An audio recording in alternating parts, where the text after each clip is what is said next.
Hi అండి, welcome to my channel. ఈరోజైతే పెసర పునుకులతో కర్రీ ఎలా ప్రిపేర్ చేయాలో చూపించేస్తానండి. ఈజీ అండ్ సింపుల్ మెథడ్లో చేసేసుకోవచ్చు. చాలా టేస్టీగా కూడా ఉంటుందండి. ఎలా చేయాలో చూసేద్దాం. ముందుగా ప్యాన్ పెట్టుకొని అందులోకి 1/2 కప్ ఆయిల్ వేసుకోవాలి. ఆయిల్ హీట్ ఎక్కిన తర్వాత కట్ చేసి పెట్టుకున్న ఆనియన్స్ కూడా యాడ్ చేసుకోవాలి. ఇందులోకి కొంచెం ఉప్పు, కొంచెం పసుపు కూడా వేసి ఫ్రై చేసుకోవాలి.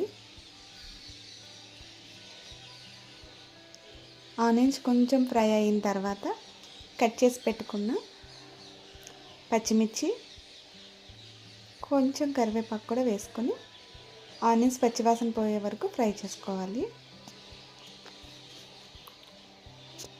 ఆనియన్స్ ఫ్రై అయిన తర్వాత కట్ చేసి పెట్టుకున్న 3 టమాటాలను కూడా వేసుకొని ఒకసారి కలుపుకోవాలి.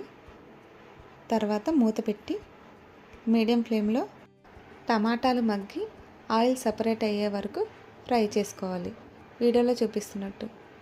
తర్వాత ఇందులోకి 2 స్పూన్ల కారం వేసుకొని ఒకసారి అంతా కలుపుకోవాలి. ఇలా కలిపిన తర్వాత ఇందులోకి 1 గ్లాస్ వాటర్ వేసుకోవాలి. అలాగే నిమ్మకాయ సైజ్ అంతా చింతపండు నుంచి తీసిన చింతపండు రసాన్ని కూడా వేసుకొని ఒకసారి అంతా బాగా కలుపుకోవాలి. ఇప్పుడు మూత పెట్టి మీడియం ఫ్లేమ్లో 10 నిమిషాలు మరిగించుకోవాలి.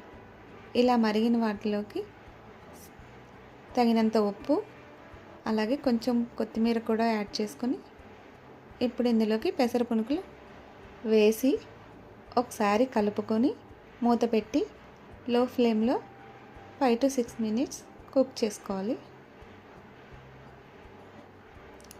5 నిమిషాల తర్వాత పులుసు అయితే రెడీ అయిపోయిందండి.